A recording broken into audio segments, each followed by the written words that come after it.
My name is Joseph Maina, and I'm the project coordinator, Hooyo Macaan Community Development Organization. In Hooyo Macaan Community Development Organizations, we have a program whereby, in line with the government directive of zero tolerance and eradication of female genital mutilations by 2022, so our projects are aligned in that direction.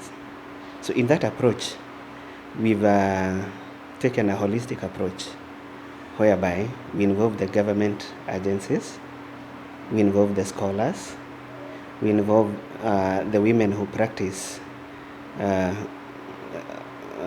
practitioners, whom we can also call the mutilators. We involve girls, who are the main victims. We also involve men and boys in this program. Now, why do we involve the government people? So that they can give us the right network to go to the ground and also to implement the government policy on that. Why do we use the scholars and the religious leaders? Is because many people within the Somali community don't differentiate between culture and religion, and they have taken FGM to be part of religion. While the scholars tells us that FGM is not part of the Holy Book, Quran, and again, it is also not among any of the teachings of the Holy Prophet. In this approach, we are moving towards making the scholars, the ulmas, to make a declaration and telling people that FGM is not part of Islamic religion. This will help the old people, all the mamas, and all the men in the village to differentiate between the two and to disregard the culture and also stop pressurizing the young people. Not really Islamic religion. Yes, because it is not. Because all communities who are living in these ASEAN countries, Yes. mostly the Masais, Uh-huh. Nandis, and then they do practice also. Yes. So, looking at that perspective of religion, Uh-huh. you're saying that people are preferring, Yes. bringing something of culture to be looking like Religion. Yes. And that is why now we need the scholars and opinion leaders within the community to come out clearly and tell people this is what the religion says and this is what the culture says. Okay, now we go from that point. Now we go to the practitioners Yes, and the women who are to start a business. yes, and the women who are doing this. As much as we say it's the FGM among girls, it's a culture. We are also cognizant of the fact that it is also part of earning a livelihood by these people who practice, by the practitioners, the midwives, the mutilators. They earn something from that.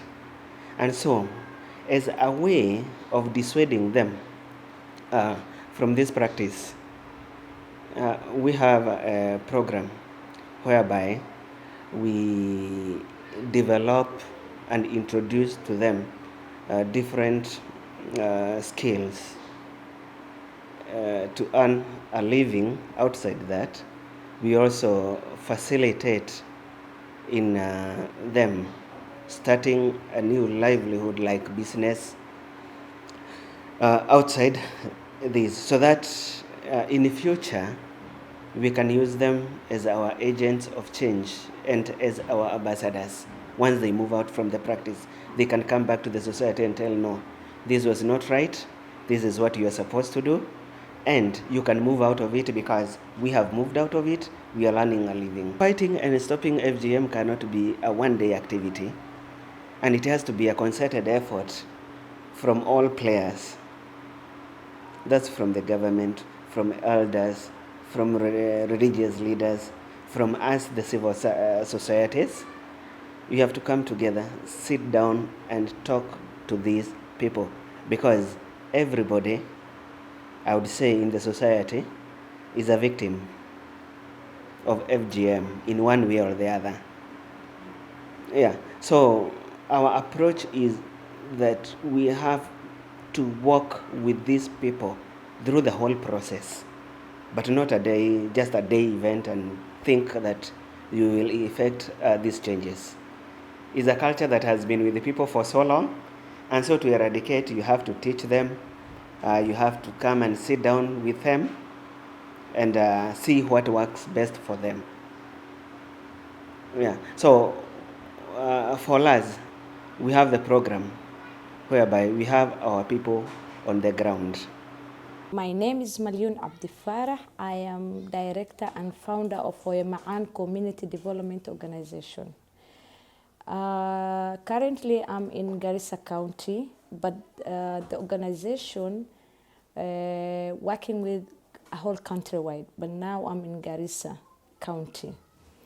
The reason that I am here is to help girls.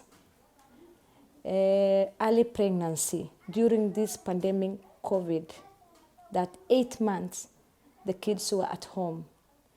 So we found so many girls that are not in school. They got that pregnant. Some of them, they have the kids. Some of them, their own family chased them away because they became pregnant. Some of them, the whole society didn't want to see them. Some of them, they have the baby, they have nothing to feed that baby.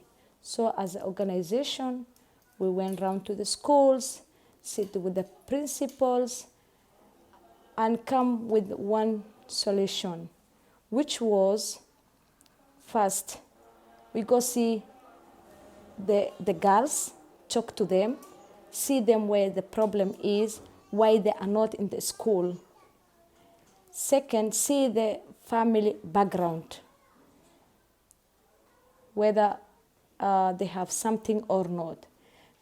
Some of them, their own parent didn't want to see those girls.